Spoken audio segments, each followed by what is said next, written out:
A warm welcome to this week's The Leeds Business Podcast with me, Steve Twynham, and Rudy Hayward. The Business Podcast is in partnership with Network B2B and Famous Wolf and Rhubarb Radio. Yeah, who broadcast across the Wakefield district and South Leeds.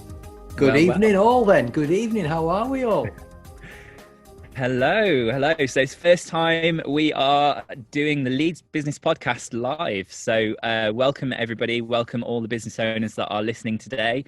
It's lovely to have you. And obviously it's a really, really exciting podcast. This is one that we've been waiting for because we have basically one of my heroes and mentors on today's podcast, which is AJ Wilcox.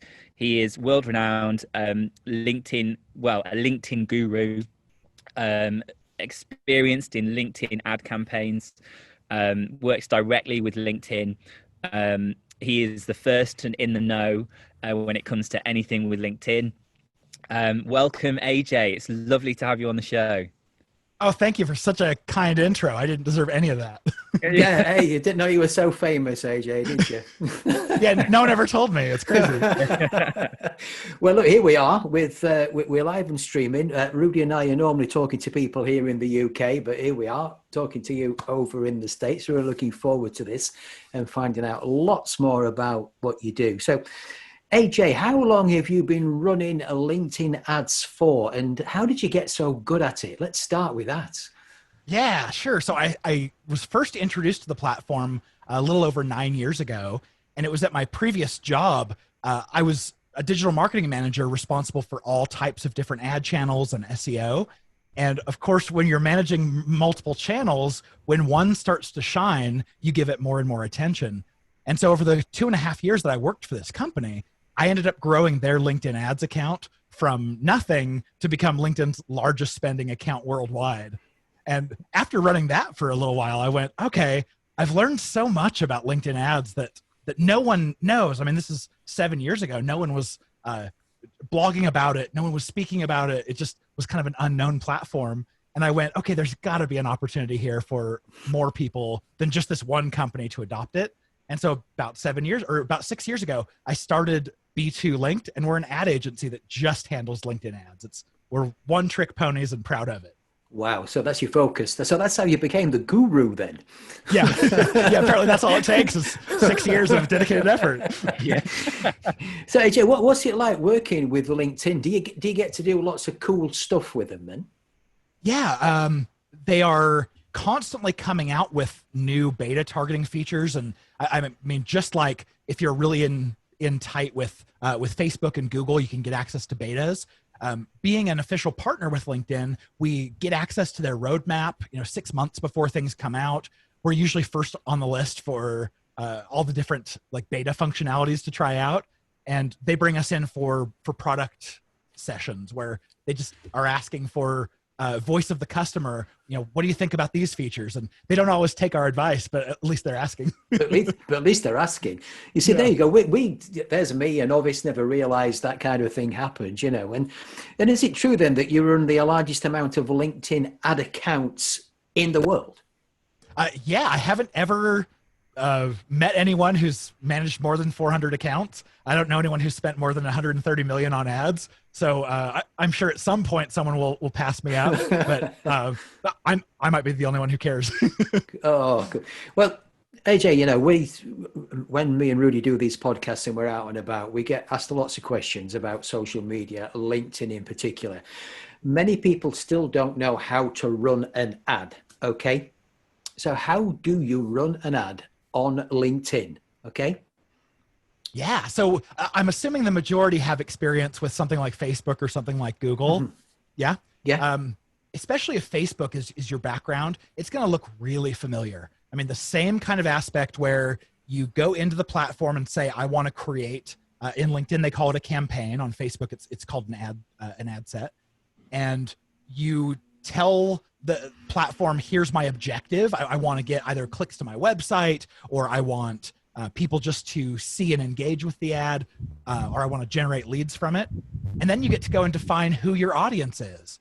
And And this is the beautiful part. This is the reason we pay LinkedIn Premium top dollar is access to this ultra premium audience of, we can target by job title, the department someone's in, skills in their profile, even individual groups that they're members of, company name, company size, industry. And that's probably only about, I don't know, an eighth of everything that's available. So it's incredible access to people that you just can't get anywhere else. So it's really targeted then. It's really targeted and focused. And so what's the difference between that and running an ad on Facebook or something like Instagram then? Yeah, quite similar. I mean, on Facebook, you're going to go and define someone by any of the traits that Facebook knows. A lot of times that's interests, retargeting audiences, lookalikes, and all of these can work very well. LinkedIn also has retargeting and lookalike audiences, but they're not nearly as powerful. So, when you're comparing the two platforms, what you'll notice is LinkedIn has incredible targeting for business to business. You can get ultra specific about who these people are. You make sure you're showing ads only to the people who care enough about your product and can afford it, which is great from a lead quality perspective. But you're also going to see a cost difference. On Facebook, we oftentimes, and Rudy, you can tell me what you see, but we oftentimes see $1 to $2, maybe sometimes up to $3 per click for business to business offers. On LinkedIn, we as an agency, we average a little less than $7 per click, but LinkedIn tells us their average is $8 to $11 per click. And so if you look at it and go, ooh, should I go with LinkedIn where the costs are 3 to 5 times higher, or and LinkedIn, maybe the lead quality is going to be better, but it sure seems like a lot of risk. So that's pretty much what everyone's trying to balance. Yeah. AJ, you've just raised something there for me. What does this per click mean? Because there's somebody out there that probably doesn't know what it is. What does per click mean? Yes, great question.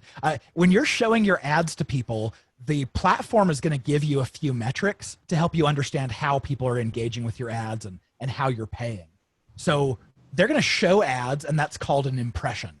And when you show hundreds or thousands of ads to people, over time, a certain number of them will take action. They'll click on the ad to either go to your landing page or your website, or some kind of lead form. And so a click is really that initial action of someone signaling, yes, this is interesting enough for me to want to know more. Oh, I see. So, and you pay for that click. That comes out of your advertising budget. Yes. And very much like Facebook, you can choose to pay either for every time the ad is shown or pay by the click. And I recommend starting by paying for the click because there's a lot less risk to you as an advertiser. You're only going to pay if someone is actually expressing interest. So again, there's a question for me there, and I'm digressing slightly as well, but if you're going to do that on LinkedIn, you need to make sure you've got something worth clicking through to, don't you? Oh, yes. That's a great thought. Yeah, this is worth diving way into because Facebook advertisers, this is really comfortable for them. You're showing ads to people who you have to assume this is the first time they've ever heard of you. And the first time you've ever heard from a company, would you ever, click on or convert on an ad that says, here's what we do, click here to talk to sales? And no, of course not. Like, in order to consider hopping on the phone with someone, you got to, have some know, like, and trust with that brand. So both, anytime we are talking about social ads, the type of offer that we want to show people on LinkedIn is something where we're going to get them to fill out a form, but we're enticing them to do that by giving them something of real value. So a lot of times you see lead magnets like join this free webinar or download this free guide or ebook or checklist, come attend this free event. Those are the types of offers that work really well on LinkedIn because it's too expensive to send people right to just a blog post for awareness. And so this is one of those places where Rudy's going to say, oh man, I can totally beat LinkedIn here. No, but we've talked about that many times, Rudy, haven't we? About giving people value. Just don't become a salesperson or sales company. Yeah, absolutely. 100%. I get what AJ's saying there. When LinkedIn is historically more expensive than Facebook, and if you are going to run an ad on LinkedIn, you need to make sure that it's going to the right place and that it's going to convert. And on top of that, it all depends on the type of ad that you're running as well. Whether it's direct sales or whether you're trying to generate leads. If you're generating leads, then maybe you want to make use of a lead gen form rather than sending somebody away to a landing page. I'm sure I know AJ will agree with me because I got the information from him. So at the end of the day, like LinkedIn, it's the same for every platform. LinkedIn and every other social media platform, they want to keep you on site. So the longer they can keep you on site, the better. Even if you're spending money on the platform, if you can run a lead gen form, which it keeps you on site rather than sending them away from the platform, then that's probably the best way you're going to be able to get the best bang for your buck. Okay, so I want to talk about ads a bit more, just how you create one, because that's a thing that's like a great question. Although I do say it myself, that's a great question. Sorry, Rudy. AJ, what about size of business on LinkedIn then? Can it be a small to medium sized company that can have success, or do you have to be massive to spend?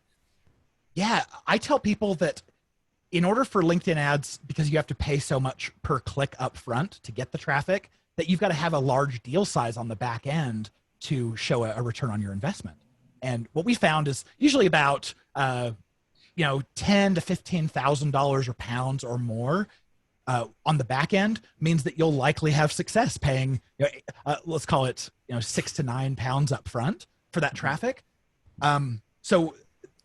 It's more to me about the lifetime value, what the future value of landing that customer is, than what size of company can run them. Because any size of company, as long as they're going to make a lot of money from that deal, can run it, as long as you have a decent enough budget.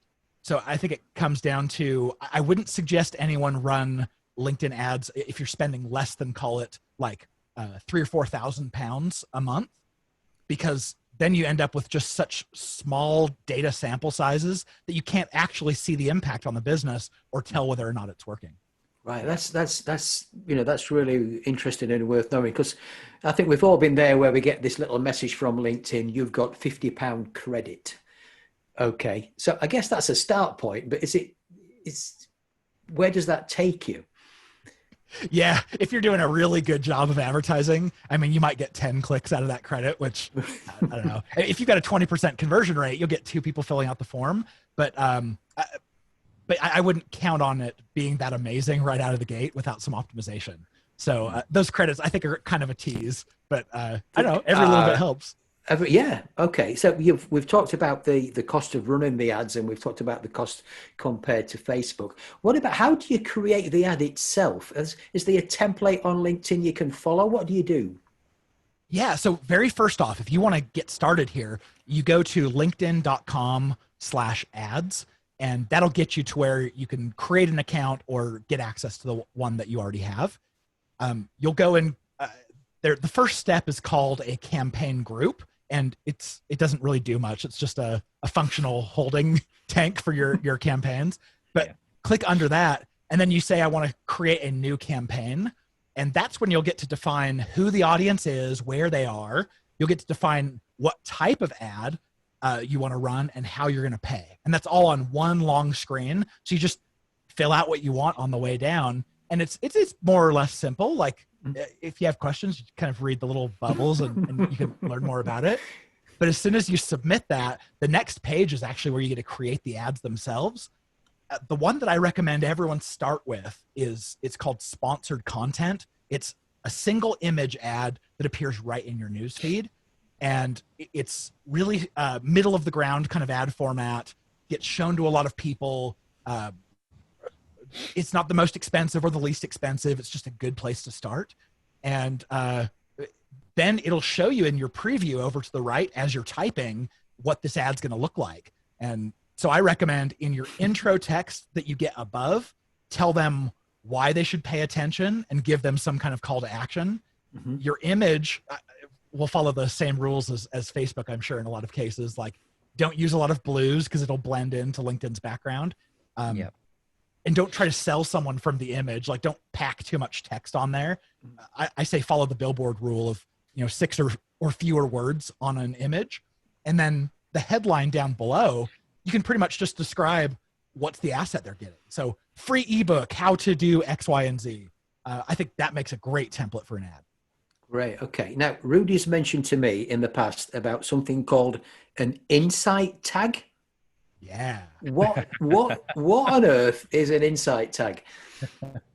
Yeah. So every platform will pretty much give you a little snippet of JavaScript code, which just imagine it as it's a piece of code that radios back to LinkedIn and tells them information so that they can report to you.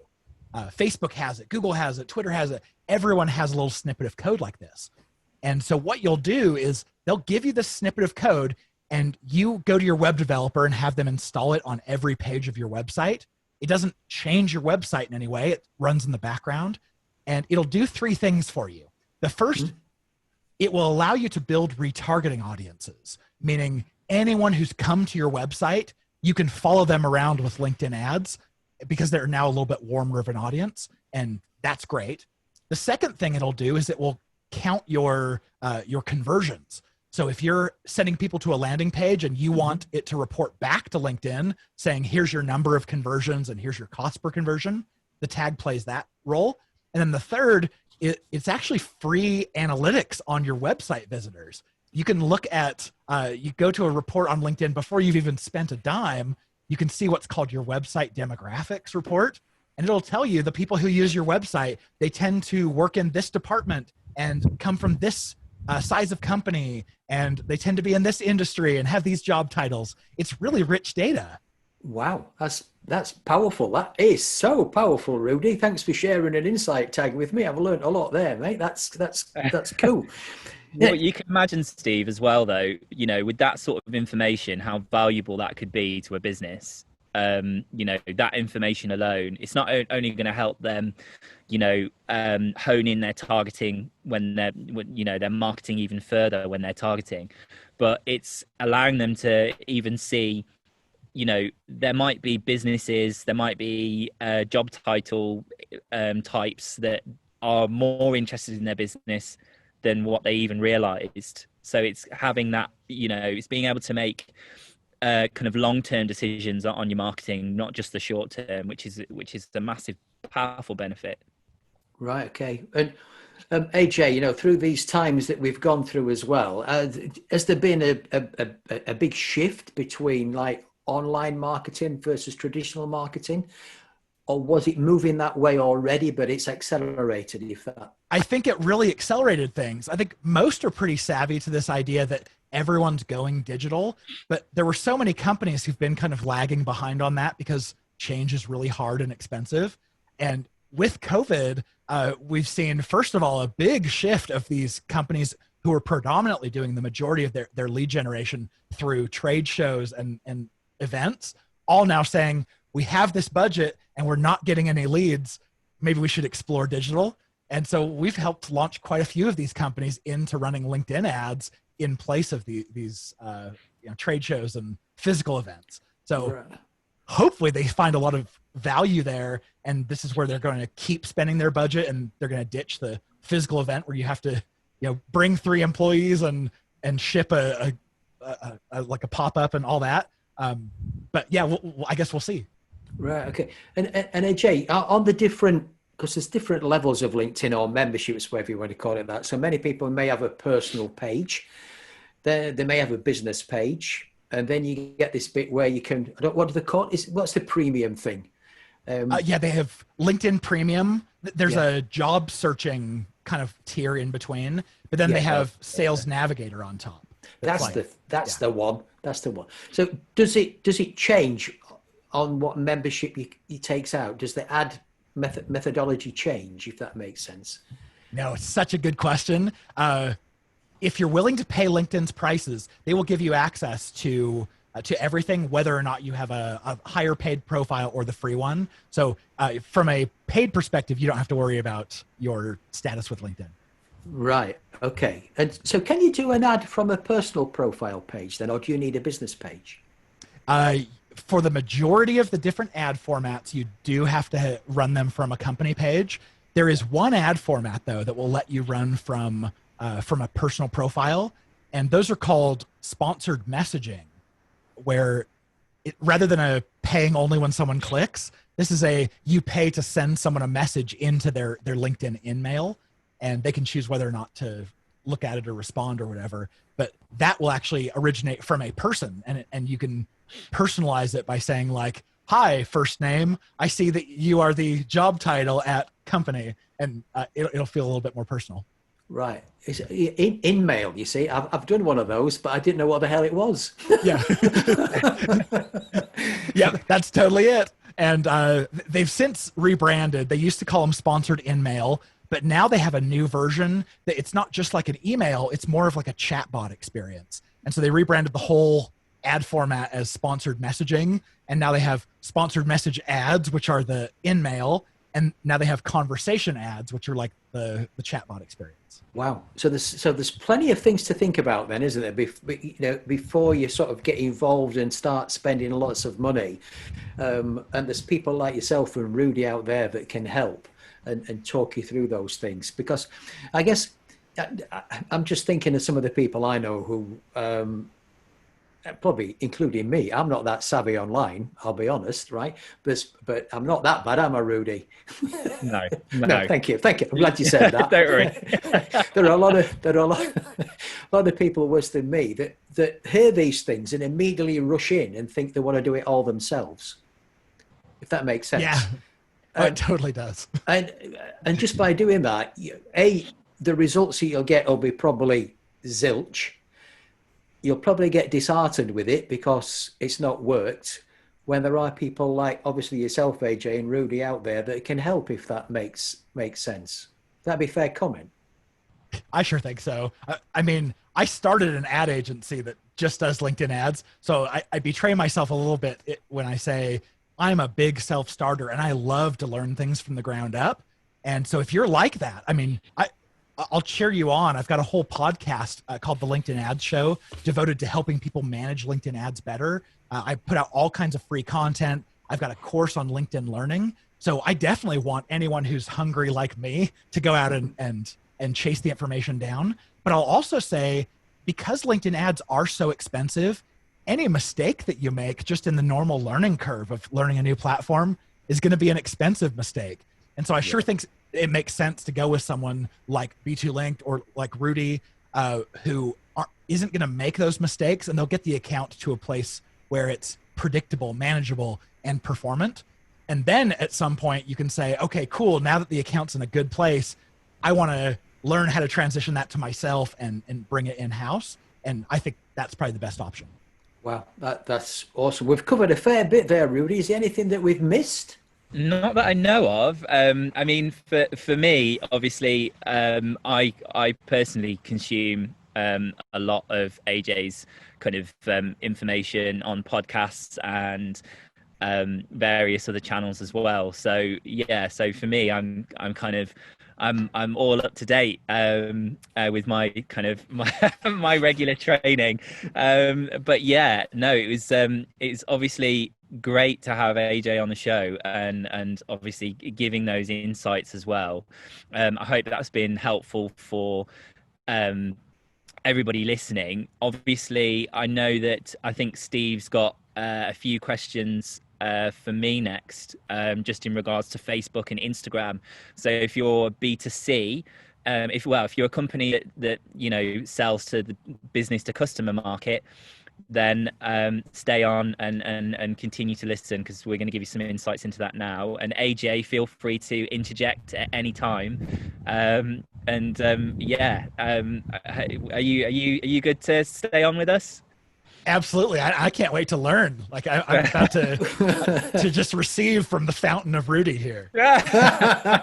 No pressure, Rudy. Rudy, Yeah. before we do that though, AJ, how can people get in contact with you? Let's get that out there. Yeah, I mean, if you're listening and watching this, I'm sure you are a podcast listener. So the very first thing I'd say is go subscribe to the LinkedIn Ads Show podcast. You'll see this smiling ginger, like chubby dude staring at you. That's how you'll know you're on the right podcast. But also, if you go to b2linked.com, our website, if you fill out the form on any of those pages, you don't go to a sales rep and you don't get put on our newsletter. It goes directly to me, and I'm not a sales guy. So feel free, reach out on the website, ask anything you want, and I'm happy to respond. Cool. Well, look, thanks for joining us now. And now we'll move to the other guru then. Thanks, Steve. Not quite yet, but yeah. Okay. Now, Rudy, we've been doing this Lead Specific podcast now for, well, a few weeks, haven't we now, getting on? And and every podcast that we do, we have that little bit where we go to the wolf den, where you share a social media tip and snippet. But we've never really expanded and talked about Famous Wolf itself. Okay. So tell me a little bit more about Famous Wolf. How did it start? Where did it begin? Go on. The floor's yours.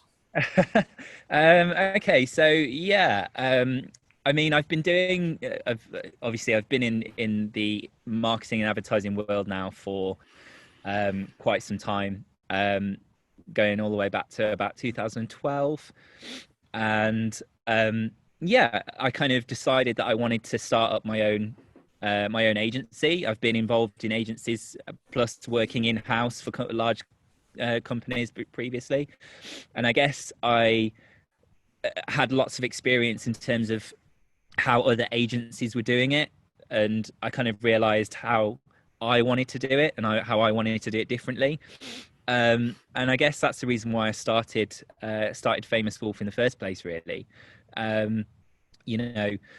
Famous Wolf, as you know, doesn't just mean, it isn't just my name, because obviously Rudy means famous wolf in German, and that's not the only reason why I called it Famous Wolf.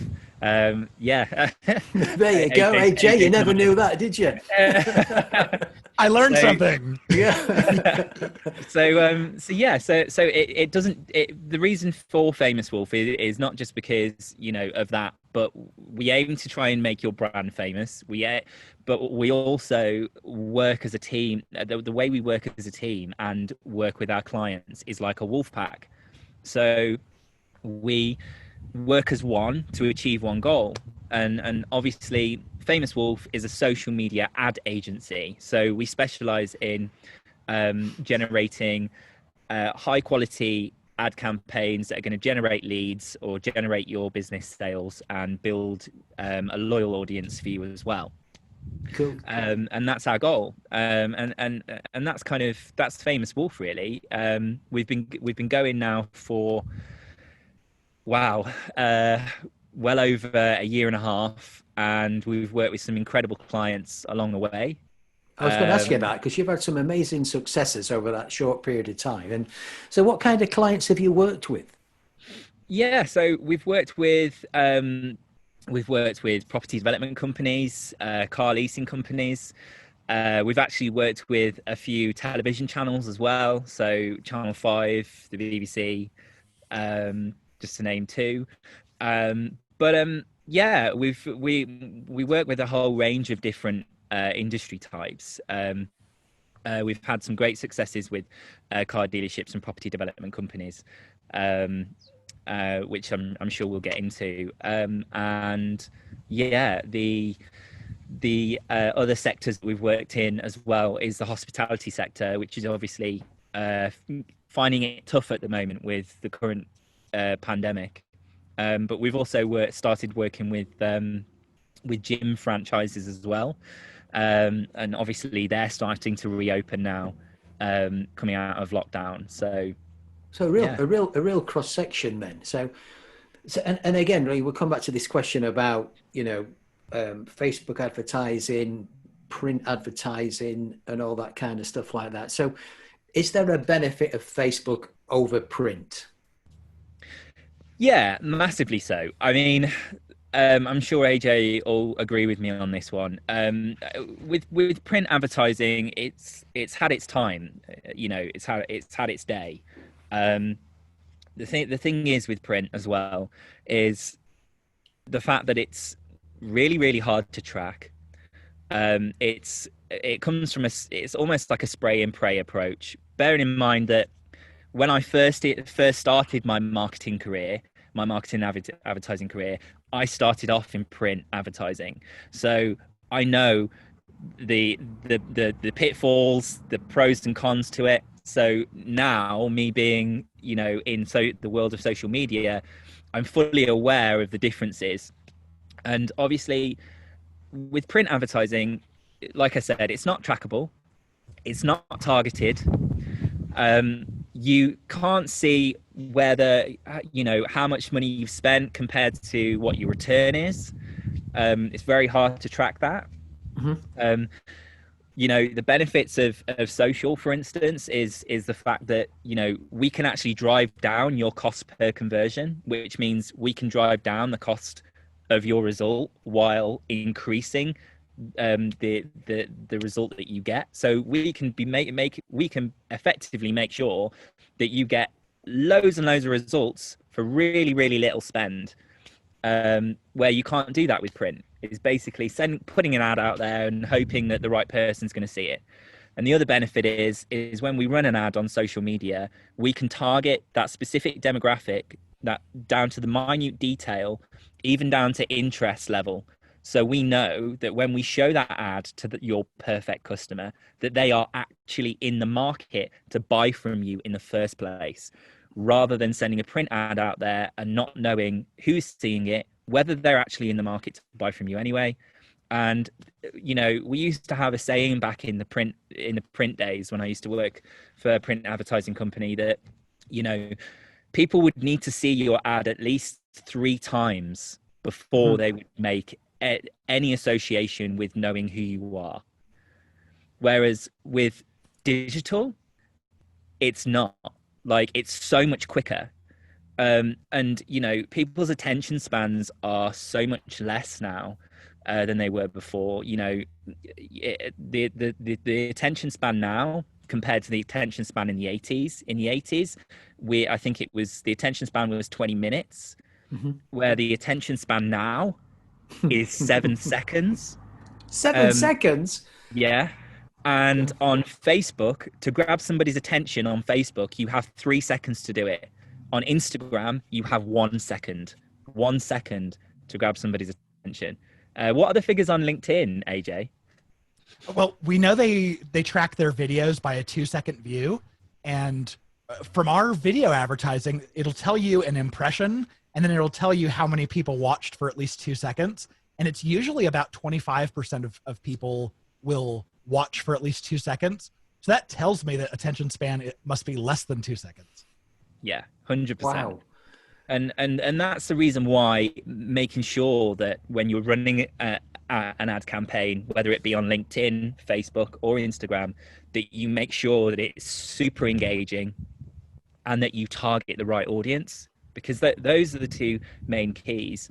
And you know, I know that this is the case for Facebook and Instagram, but video is so powerful. Just to quickly put this into perspective, one of my members of staff recently, well, not so long back, had a client that was spending £1 million a year on print ads still. Wow. And when we asked them the question, what's your return? They couldn't answer. They didn't know.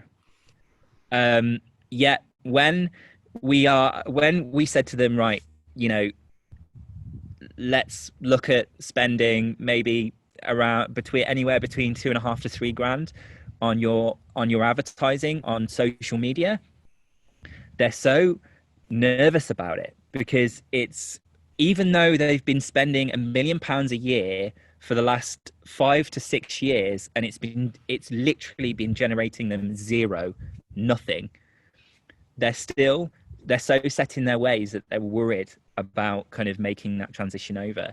And it's a case of trying to educate people and making them feel comfortable and understand how it works and the benefits, and being able to show them, but using case studies of how it's worked before, basically. I get that. Yeah, it's a bit like that building, and we talk about building that knowledge and understanding, isn't it? Even that confidence.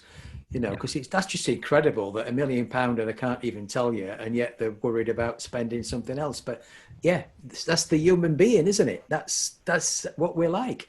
So Rudy, AJ talked about LinkedIn, and I was picking the message up there like business to business, Facebook business to consumer. Yeah, is that right? Yeah, that's yeah. So are there certain industries that it really works for then in that? So that for some, they should be doing it on LinkedIn. For some, they should be doing it on Facebook, I guess. Yeah, I mean, well, my other guru from the Facebook world, which I know AJ knows, Billy Jean. He would disagree with me on this, so I'm hoping he's not going to listen because he'll be kicking my butt, I'm sure. But he would. Billy Jean, how are you? Yeah, he'd be saying that you can target B2B. However, I would say if you're gonna go down the B2B route, then LinkedIn is where it's at. For me, personally, that's my opinion on it. For B2C, I would say that Facebook and Instagram is where it's at. Now, the industries that we've seen it work really well with is, like I said, car dealerships, car leasing companies. Are like some of our clients that we've been working with. They've been the return in investment has been massive. We're working with a few at the moment, and the one recently that we've been working with, over the course of 6 weeks, we generated them over £240,000 worth of revenue in 6 weeks. To, you know, and so in terms of the cost to them, the outlay to them was £3,000, so £3,000 compared to a £240,000 return. Kind of, you know, says it all really. Bit of a no-brainer. Yeah, and then you've got kind of like one of our other car leasing companies. We generated them over the last. We were only kind of running ads over a weekend for them, and we've generated them over 84 leads over just 2 weekends. Wow! So, you know, it's we've also been working with a property development company, and for them we managed to generate them over £1 million worth of sales in a day. And in a day. In a day, and that was basically, they had a sales event on, and they had multiple branches across the UK, and they had one specific event, one sales event of a new property development that they'd built, and they had like a sales weekend, and they needed to generate. This is just before COVID, and they needed to generate lots of visitors to that event, and so we managed to generate over 600 people to go to that event over the course of not just the weekend, but over the course of 14 days. And on the first day, the quality of the people that we've managed to send, because of the targeting that we did and how specific we were, they managed to make three sales in a day, which equated to £1 million. So in the first day. Wow. So, and that was that, and this kind of keys in with what we were talking about in terms of ad expense on LinkedIn compared to ad expense on Facebook, because the ad spend that we put behind that ad was between £400 and £500 ad spend. Wow. For £1 million return. Wow. So you can do it. It's there. The power's there. God. Rudy, let's talk about, because I hear the term organic growth.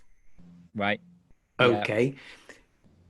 So organic growth, I'm assuming that is growing without any ad spend. Is that right? Yeah. Yeah. So what added value, that the ad spend must bring added value to organic growth, I would suggest. So the way organic works, and well, at the moment there's a difference between organic content on LinkedIn and there's a difference between organic content on Facebook. And I'm sure AJ can chime in on this one as well. Now, on Facebook about 10 years ago, you could run organic content on Facebook and get massive reach. For instance, you could get in front of loads of people and you wouldn't even need to run ads, because you'd be able to sell to the audience that through your organic, and you would make sales, you would make money. However, over the course of the last 10 years, Facebook have changed their algorithms. They've changed the way they do things. Now, you've got to remember, Facebook is a business. So Facebook wants to focus on making sure that its users stay on the platform and keep using the platform, which means they want to make Facebook the best place possible. And that means that they don't want their audience to the general public to be sold to all the time. And I don't know if you remember me mentioning this a couple of podcasts ago, but the way I like to explain organic content is almost like if you imagine a newspaper or a print publication. Now, imagine organic content, which is posting out on your business page on Facebook or Instagram regularly with no ad spend behind it. Imagine that like the editorial within a newspaper or a publication. That when you back in the day, when businesses used to try and get editorial in print publications, they would the journalists wouldn't allow them to sell in the organic content, because it was meant to be editorial content. It was meant to be interesting. It was meant to provide value and educate your audience on various subjects, even if it was about a specific business. It wasn't salesy, it was about what they were up to. And that's basically what organic content is. Although no longer do you have to go through a journalist to get that content out there. However, the rules still apply, and it's the algorithms that decide it now. Right, okay. It's really important when you're posting organic content to make sure that you're providing value and that you're educating your audience, and that you're giving something to your audience so that you can build trust and build kudos with that audience. The thing is, on Facebook and Instagram, when you are posting content organically, it doesn't reach a massive audience. It's not going to reach a massive amount of your audience. It's not even going to reach a massive amount of your followers. You'll probably reach about 25% of your current following just through organic content. Wow. But it's about, where the reason why you would post regular organic content out to the people that already follow you is to make sure that you stay front of mind more than anything else. And that's the reason why you would do organic content. But it's not something that we provide, but there are agencies out there that provide organic content and help build brand in that way. However, the way that we do that now, the way we build brand on Facebook and Instagram now is through you running engagement ads, which is engaging your audience, which means you can get a further reach and you can expand that horizon. With LinkedIn, it's a totally different ball game. With LinkedIn want you to be an opinion leader. They want you to be a thought contributor. They don't want you to, and it's not about posting from your business page on LinkedIn. You do post from your business page, but it's about making sure that your employees share that content from your business page out to their connections, like a domino effect, because it's your connections that will have more. It's your staff that will have more connections than what your business page most likely will. Yeah, AJ, do you want to chime in on this? Yeah, so basically I was just saying that in regards to organic content on LinkedIn, it's totally different to how it is on Facebook. Obviously with the business page on LinkedIn, post from that business page, but you're not going to see a massive amount of engagement. Where you'll find the engagement is when you get your employees to share the content from your business page out to their connections, because it then makes them your staff look like opinion leaders, sharing the content of the business, and then you get that domino effect that way. Oh, 100%. When we have, let's say you had the same following for a company and a person at the same time, if you share exactly the same thing, the person is going to get 10 times the views easily. And so, yeah, we know if you try to share something as a company, people don't really want to interact with a company. They don't know if there's a person on the other side of it or if it's a robot. They don't know that someone's going to respond or care. But when you talk to a person, you know that they're likely going to see it and respond. So, yeah, I think any way you can leverage your employees, leverage your personal profiles, it certainly doesn't hurt. And from an ads perspective, we have to run things from a company page, so it doesn't get that personal unless you run those ads we talked about, like the sponsored messaging, where you can have them come from someone. Got you. Yeah. So a couple of questions for me then. I'm just thinking of a listener's perspective now. One. Yeah. So if you're a business, let's just stay with LinkedIn for a minute. If you're a business and you're a one-man band and you've got no employees, you ain't going to get much traction, are you? Am I understanding that right? Well, it depends. I mean, there are plenty of one-man or one-woman shops who are doing exceptionally well on LinkedIn organically. And what it really comes down to is connect to the right people, make sure you're connected to enough quantity of people. And when you share, make sure that what you're sharing is stuff that people actually want to comment on, especially comment, because that is like virality fuel on LinkedIn. And if you can put something up that gets people to want to comment, all of a sudden your post goes viral. It starts being shared out to the followers of your followers and keeps going from there. And so it's not uncommon for one person to get 50,000, 100,000 views on a post. So I think a one person army could do it. It just, You've got to come up with good stuff that people want to like and interact with. So if I get that, if I'm understanding that then, so the company page, just one person in the business, if they put something on the company page, but then share it on their personal page, is that where the traction comes? Yeah. And in fact, I would take it a step further. I would say, go ahead and post to your company page, because I mean, fewer people are going to see it, but you might as well have it. It doesn't hurt. Yeah. But rather than resharing what's there as your personal profile, restate it. Try to make it more personal, because it's now coming from a person rather than a company. Because we know that when you reshare someone else's thing, it doesn't go as viral as when you share it natively as a new person. So try to give your own spin on it and make it personal, and that should give you, I mean, many times the reach. Cool. Right. Okay. Got that. Rudy, just back to Facebook then. Yeah. Okay. So, imagine somebody's listening to this now and they think, right, well, how do I prepare myself to this? I've got a team here, a sales team, that we've always done this a different way. What kind of steps can they do to prepare themselves to get ready for a Facebook campaign, if that question makes logical sense? Yeah. So in terms of how to prepare yourself, I would say, first of all, make sure you understand your audience. Make sure that you really know who your target audience is. And once you have understood that, that's if you're going to do it on your own, you're not going to hire an agency.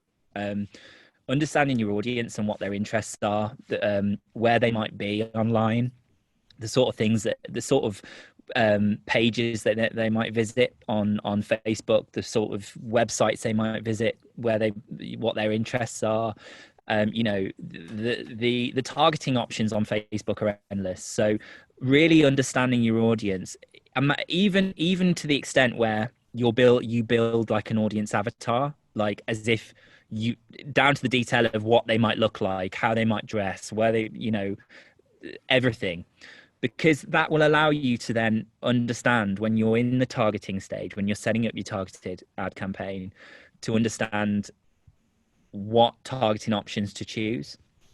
And then on top of that, what I would say is to make sure that you've got really good engaging content, because the content that you then put in front of those individuals have got to engage them. It's got to hook them in, because what you've got to remember is that it's noisy on social. It's noisy on social media, and that's on any platform. And you'll be scrolling through, and there'll be lots of stuff going on. But it's making sure that your content that you put out there is going to grab the attention of your target audience instantly.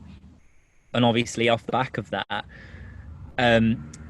I guess the more engaging it is, the better the ad's going to do. This is the whole reason why I always say that it's really important for you to run video, because video is, we know historically, and I know that AJ's nodding, so it's the same on LinkedIn. Video content is king, and that's what really helps engage that target audience. And if you can't get video yourself, then I would highly recommend getting a professional in to get that content done for you. And then understanding what type of ad to actually run as well. And this point as well that you need to really take in is when you're producing an ad, whether it's on LinkedIn or whether it's on Facebook or Instagram, you really need to make sure that you pull on the pain point or the problem of the person that you are targeting, because it's all about AMO. And I know that that AJ's nodding, so AMO. AJ, take it away. It's my acronym I use for all kinds of social advertising, and it stands for the three things that you need to run social ads. So it's your audience, your message, and your offer. So your audience is who you're targeting, the message is what you're showing to the prospect, and your offer is eventually that call to action that they get. Exactly. Right, okay. Exactly. And making sure that you start off with that problem or that pain point paints a picture for your target audience of the issues that they're currently facing or the problems that they currently have. And then being able to then flip that within the ad to say, this is a problem you're currently facing. However, this is the solution. And your problem compared to your solution, and your solution is your product or service. Does that make sense? Yeah, it makes perfect sense. Just another thing that's just come to me, Rudy, then, again, from a listener's perspective, is boosting a post different to doing a Facebook ad? Yes. Because people may think when they boost a post and they go, oh, you can reach this audience 18 to 30 within this geographical area, and it's cost you £10 for 7 days, they might be thinking that they're advertising. Yeah. Boosted posts are not going to get you, if you're looking to generate sales or generate leads, boosted posts aren't going to do that for you. Boosted posts are effectively what I would call an extension of your organic. Okay. If you put a bit of spend behind a boosted post, then you're most likely going to get a little bit more engagement. You might increase your followers, and you might increase how many people like your content, which is kind of vanity metrics, really. Whereas ego. Yeah. Partly. Whereas ad campaigns are a lot more specific. There's a lot more targeting options on when you run an ad campaign, but there's also a lot of different ad formats. So the way that your perfect customer is going to see your ad, whereas with boosted posts, it's really not meant for you to run an ad campaign. It's not an ad campaign. So if you're boosting posts and then expecting sales from that, I would say quit now, because you're not going to achieve it. Basically, the boosted post isn't meant for you to try and sell through. Okay. That's interesting, because I know there'll be people out there that'll be thinking, because it comes up as though you've spent so much money and they'll be thinking they're advertising. So I thought it's a good point to raise that one. Yeah. Yeah. I would say Facebook. Facebook wouldn't be probably very happy with me saying this, but I feel like it's another way for them to make money rather than a way for you to get anything from it. Okay. Like I said, a lot of the time I would say that it's more vanity metrics where you can get more followers and you can get more likes rather than actually running proper ad campaigns that are going to actually deliver you results. Okay, so that's one thing that you shouldn't do if you're trying to create an ad spend. What other things should you avoid doing on Facebook, Rudy, do you think? From an ad campaign point of view? Yeah, I guess so. Yeah, or yeah. Well, I would say when you are, say, for instance, if you are going to run, if you're running a lead generation ad campaign and you're generating leads, and the leads are coming in, make sure you contact those leads within 24 hours, because we've seen it before where we've generated leads for businesses and they haven't necessarily picked up the phone straight away or called them within a 24-hour period. They've left it too long, and then they've not been able to convert the leads. Now, the reason why is because what you've got to remember is when a customer sees your ad and they engage with it and they click on the call to action button and it flips up a form that's pre-populated because it pulls from their profile, that information is already there, and they go click, yeah, send that information, send my information because I'm requesting a callback. So say for instance, I see your business, Steve, and I've seen your advert, and you want to, obviously I want to send you my details, so that you can follow up with a phone call. I send you my details, I'm expecting a call back, but because of the industry that you are selling, and I'm interested in, there might be other competitors that, because I'm in the market to buy from you, right? Are you following me so far? Anyway, as I was saying, what not to do on Facebook. So for instance, if you're going to run a lead generation campaign, make sure that you follow up with the lead straight away, because usually the customer is in the market to buy from you. And because they're in the market to buy from you, it means that you're probably not the only business that they're looking at. So making sure that you follow up on that call instantly will make sure that you actually get the sale, rather than missing out on it. However, I guess the other thing to watch out for is that if you're going to run or have an agency run a Facebook ad campaign for you and they are good at what they do, be prepared to have a lot of sales coming in, because we've actually worked with clients before where we've had to put the campaign on pause. And the reason why we've had to put the campaign on pause is because they had too many sales. They couldn't manage with it. The sales team weren't prepared, and we've had to pause it so that they can catch up and then start it again. So if you're going to run an ad campaign, whether it's for yourselves or for you're going to get an agency to do it for you, and they are good at what they do, just be prepared. Because when the leads come in or the sales come in, they come in thick and fast, and they require you to pick up the phone and answer straight away, because it means they are in the market to buy from you. I hope that makes sense. Yeah, it does. Well, again, Rudy, we've covered a lot there as well, but I've got one other question, I think, before we probably wrap up, unless there's anything else you want to cover. How much should people allocate for some spend on Facebook then? AJ talked about LinkedIn. What's it like on Facebook? Do they need to spend thousands again?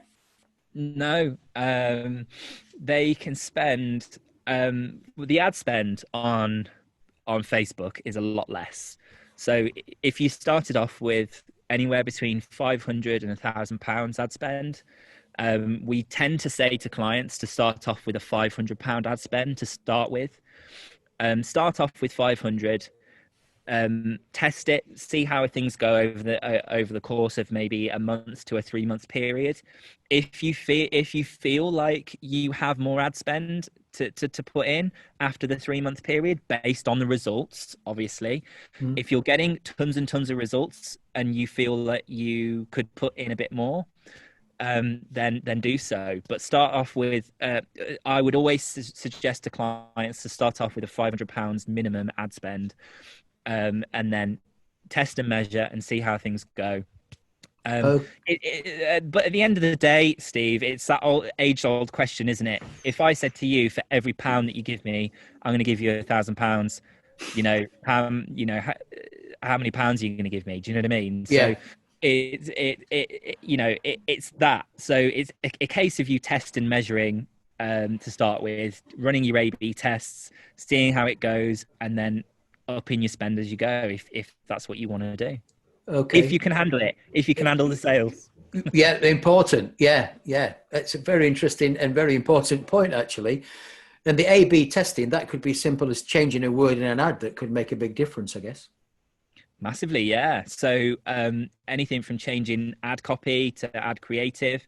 I know that it's the same with LinkedIn as well. Am I right, AJ? I've found just funny things that make a difference. A lot of times when we're pitching something, maybe our ad copy might say something like, "Hey, get this free ebook," and then we touch on a pain point after, and we find that just by reversing that, touching on the pain point first, and then telling someone, "Here's the format you'll get to learn from," conversion rates can go up by like 3 times. So yeah, make little changes. Think about it from the perspective of your customer with fresh eyes. What would they want? What would they expect? And a lot of times you can just kind of reason through it. Wow. Awesome. So Rudy, as we talked to AJ about the challenging situation we're in. So Facebook, COVID-19 strategy, I guess somebody needs one because the world's changing, isn't it? We're not going to go back to how it was. Fact. No. Fact. Yeah. So if you've not got what we call a COVID-19 strategy, they need to think about one. 100%. I'll say it how it is. At the end of the day, you either want to be Blockbuster or Netflix. Choose. And we all know what happened to Blockbuster. So you need to adapt.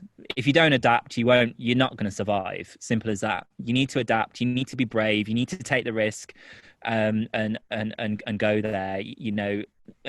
Adapt to your surroundings. Obviously, we've had to adapt as an agency. We've noticed that where social media was going to be in 5 years' time has actually happened in 5 months, and that is an incredible change. So traditional marketing is going down the pan. I mean, you've only got to see the likes of Gymshark, who recently who are becoming a world renowned business now, and they've done everything through social media. Their business started from social media all the way up to where they are now, and over the course of a 6-year period, running social media and influencer marketing through social media, they've become £1 billion business. The guy was 21 when he started. What business was that, Rudy? I missed that. That's Gymshark. And the guy was 21 when he started, and he was basically making the clothes in his mom and dad's garage. And he's done everything from social media, and within a 6 to 7 year period, his company's gone from doing it in his garage to becoming a millionaire. And he's done it, a billionaire. Sorry, the business is £1 billion company. So So social media, although you're gonna be thinking, yeah, of course you're gonna say that, Rudy. You're a social media ad campaign agency, but the proof's in the pudding. Traditional marketing is not what it used to be. Social is where it's at, and that's where the audience is. Fact. So you have to adapt. Whether it's Facebook or whether it's Instagram or whether it's LinkedIn, I would say Facebook right now is super cheap for you to run ads on, partly because of the fact that there's still a lot of businesses that are locked down, so they're not running ad spend. They're not spending money on ads on Facebook at the moment because there's no point, because their doors are literally shut to customers. So it means there's more ad inventory on Facebook, which means you can spend more money. I know AJ's smiling because he knows that this information was literally told on Social Media Examiner not so long back. So yeah, so it's now's the time. Jump on it now. One other question before I go and put my Betamax away. Do you need a business page on Facebook? Is there such a thing? Yes, absolutely. You need if you're going to run ad campaigns on Facebook, then yes. I would highly recommend. Well, you need one. You will need a Facebook business page, and also a Facebook, an Instagram business page as well. And make sure you link the two. So Right. when you're running your ad campaigns, on Facebook, you can literally run your ad campaigns on Instagram as well when you're setting the ad campaign up on the Facebook platform. Okay.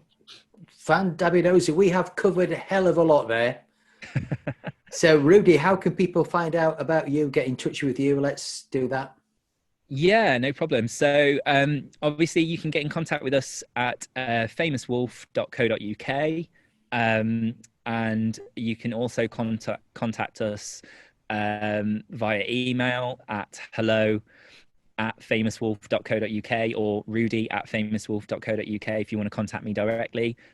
We're all over social media, obviously. Or you can contact us on our landline number, and one of our lovely campaign managers will pick up and answer. So that's 011 no what is it 0113 328 0213. Forgot my own business number there. Love it. Always the case, Rudy. We never remember our own business numbers. And when we put this podcast out again, we'll put the contact details for yourself and AJ within that, I guess, as well. Yeah, absolutely. AJ, please send over your contact details so we can get that up for you. So yeah, that's it. That's it from me.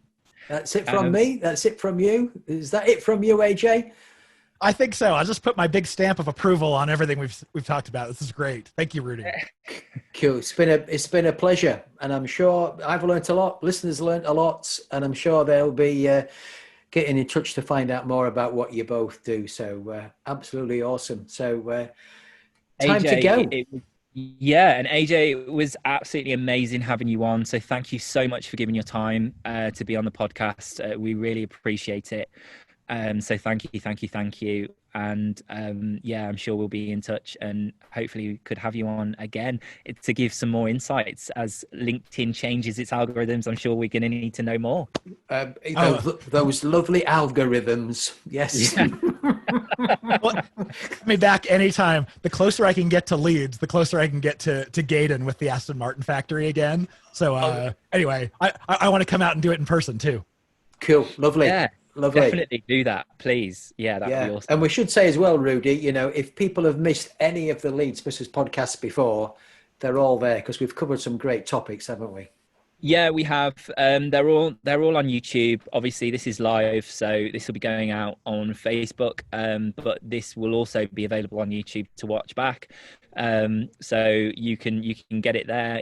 This is also going to be in a podcast version as well, so you'll be able to get it on Apple Podcasts and also Spotify as well. So thank you all for listening. Hope you have a great weekend and rest of your evening, and thank you for joining us. Cool. Have a great day, everyone. Take Party care. on. Bye-bye.